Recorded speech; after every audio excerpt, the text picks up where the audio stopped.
day, folks. How are you all doing? To have a conquering mega eagle, as always. Okay, today we're going to have a look at how I got some low friction bushes in the arms of this lovely Chinese shoe patcher. Yep, pretty straightforward, and there's definitely more straightforward ways of doing it than the route I chose. I'm just going to do this staring at the machine and splice other bits of video over the top of it rather than reading off a pre-prepared script, because I realise I sound like a robot when I do that, and if I do it this way I'm probably going to say 1,000 times, but at least you won't get the monotonous boring robot tone. Okay, so basically when these machines come, or when mine came anyway, and I should imagine they're all fairly similar, the shaft securing these arms, and yeah, that was it was definitely a ground shaft, ground round. However, it was fairly heavily pitted, and on top of that, the holes that have been drilled in these arms, they were just a drilled hole as opposed to a nice smooth reamed hole, and the hole itself wasn't square to the arm of the machine. So that is a relatively high friction joint, because you've got a poorly finished drilled hole running on a piece of round, but that piece of round wasn't polished or anything. It was it was pitted in some areas, and also on top of that, the other problems I had was the arms were actually hitting the machine. So I mean, it's still very close there, there's no way of avoiding that, but I was getting contact between the arm and the machine. So and there's quite a bit of play up there as well. So what I wanted to do was to repair that joint and do it in a way that would give me clearance on the arm between the machine, and also massively reduce the friction. So originally that shaft there is 8mm, and this one just has a 6mm bolt running through.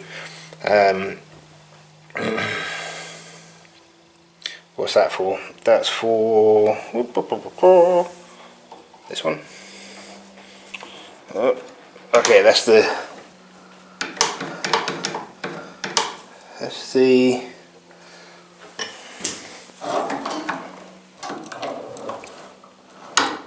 that walks the foot backwards and forwards. Yep. So yeah, that was just a 6mm bolt, and obviously the smaller diameter, the less surface area the joint has, and again that increases friction in the end. So I wanted to put some bushings in there. You don't have to put bushings in there. I mean, you don't have to do anything; it will still work. But using bushings solves two of the problems at once. It allows me to get a bit of clearance between the arm and the frame, but also reduces the friction. And because I chose to use oilite bushes as opposed to just a bronze bush, the oilite bush holds oil. Yeah. The thing is though, with an 8mm shaft like this, and an 8mm hole through the arm, that left a few mil, an eighth of an inch either side of the hole, which is probably sufficient meat for the amount of stress going through these. But the smallest bushings I could find were 8mm internal diameter and 12mm on the outside. Yeah, so by the time you'd run an 8mm drill bit through these arms, you'd be left with very little meat. So I just built the areas above and below the hole. I built them up with weld and then ground them. I put a bit of shape on it, but there's no need to do that really. I just did that for aesthetics. and then I made a using a piece of 8mm shaft. I welded a larger diameter piece of steel on the end of that and turned it down to create a sort of plug, I suppose. And because I turned the back side of it on the lathe, it gave me a perfect 90 degree to the shaft. It had a surface that's perpendicular to the shaft. So I used that to mark up the back face of this arm, and it showed me where the high spots were, and I was able to file the arm down, meaning that this immediate surface adjacent to the hole was now perpendicular to the hole. So the arm can be doing whatever it likes, but for now I was just concentrating on this centre section, making sure that when I put my bush in, the flange of the bush was going to seat up against the flat surface as opposed to the original angled surface. Yep. So the oilite bushes I bought were very old. I got quite a few of them. I think I got 10 for a couple of quid, £2, because they're old stock, and I expect they would have been thrown out otherwise. They were quite dry, so I put them in an oil bath over a candle and left that running until the candle burnt out, and that puts a bit of oil back in the oilite bush. Yeah, so there's not a continuous supply of oil there. They're not going to last forever, but at the same time there is the bushes are impregnated with oil, so I don't have to oil them every time I use them, which is great. It cuts down on the amount of oil floating around. Okay, so then I ream the holes in the arms out. I drilled them to 12mm or just under. I used a worn out 12mm bit, and the bush wouldn't quite push in. So then I took a reamer and just gently removed a little bit of material until the bush would push in with a bit of pressure. Yeah. And got bushings in 1, 2, 3 of these shafts. Now that one was 6mm, and I did put a 12mm bush in there, yeah, or 8mm ID, 12mm OD. So that got the same treatment as the other two arms. What I did for the shafts was to again use some drill rod, or we call it silver steel over here in the UK, and I cut steps on the ends of them to reduce the diameter so that I could put an M6 nut on it. And the purpose of the step, the reason I didn't use an 8mm nut, is because the nut can now tighten against the step, meaning I can do the nut up nice and tight so it won't come undone, but it's tightening on the shaft as opposed to tightening the arm up and causing additional friction for the arm. The shafts, and this one I did the same at both ends, so it's got 6mm this end to take an M6 nut, then there's an 8mm shaft, and then because there was only a 6mm M6 hole on this side, again I wasted this end, reduced the diameter and put an M6 thread on there. Both shafts were then heat treated in the same fashion as the shaft for this knob. So I don't think I actually made any footage of making these shafts because I'd already done it for the knob, but having finished machining, they got a light polish.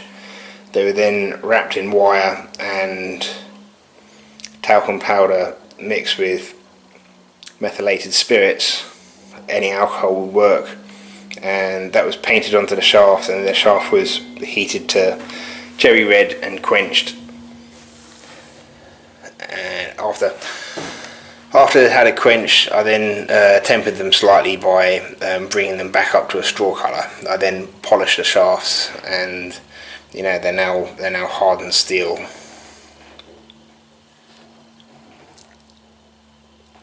So I fitted them to the machine, and then then trial fit with the arms, and now the arms are tight, or not tight, you know, but the arms now have very little play against these new shafts, because I've got a nice precision ground 8mm shaft with a 8mm bush sat on them. Yep. At this point, I started looking at the rest of the arms. So I was having instances of both these arms hitting the frame of the machine, so I took them to the vise and beat them with a hammer until I got some clearance there. The other issue I was having was this cam in particular, the inner cam was only actually contacting the very edge of this arm, and it was cutting a groove in the cam. So but weirdly enough, by the time I'd finished welding them and straightening them and doing all sorts of things to them, I actually had a fairly nice flat surface there, so I didn't have to worry about that, but something to bear in mind. Then I put the arms on. I cut some felt washers. You can just about see them, they're quite apparent there. The felt does a couple of jobs. It will hold oil, but I mean, most importantly, it keeps the dust out of the bearing. So there's not going to be much dust in here, but you know, if you can prevent dust getting in the joint just with a little felt washer, it's definitely worthwhile doing, isn't it? Yeah. Okay. And then because I use top hat bushes, we've got the you can see there that the top hat is between the flange. Sorry, is between the arm and the machine. So when the arm is pressed up against the machine, as happens on part of the stroke, again, it's still a low friction surface. Mating. So I did a couple of other things on these arms. I guess that's sorted. I mean, you don't have to go to the effort of building up either side of these arms and drilling them out to 12mm and putting an 8mm bush in. You would benefit massively just from having a decent steel shaft in there that's polished and hardened, perhaps. Yeah. So even if you didn't want to go the whole hog and rework these arms completely, just getting a decent shaft in there that's polished up nicely, and making sure that you've got clearance in between the arm and the machine will go a long way to making this machine a lot smoother and more pleasant to use. Yep.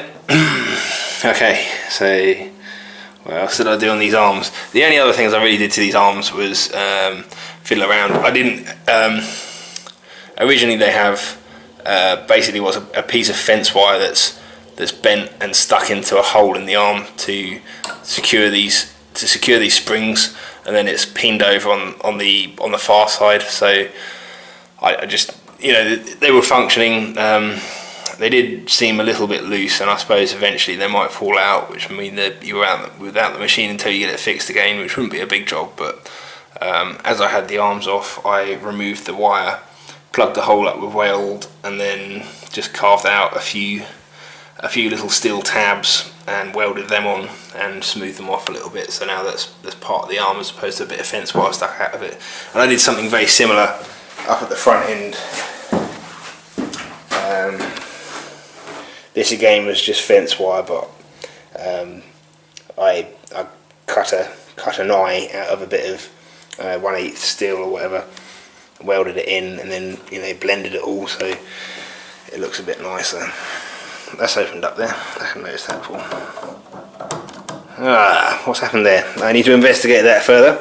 Anyway, so that's probably it for the arms. I don't think there's really too much else to say. And then obviously I sculpted these quite heavily. I covered that in my previous video on fettling, finishing and fettling. I can't remember if that's what I called the video, but that's what I did anyway. Yeah. Right. There's not really too much else that I've done on here that I'm going to cover in videos. I put a different foot lift mechanism in there. I will make a video on this, but I'm currently trying to figure out how to put a knee operated lifter there as well, and and what I was going to cover that all in one video, so hold on for that, folks, if it's something you're waiting to see, and I shall do that all in one video. Okay, so I hope this has been helpful to someone and entertaining to anyone who's not interested in these machines, regardless. And I shall see you all soon, folks. Okay, alright, take care, bye bye.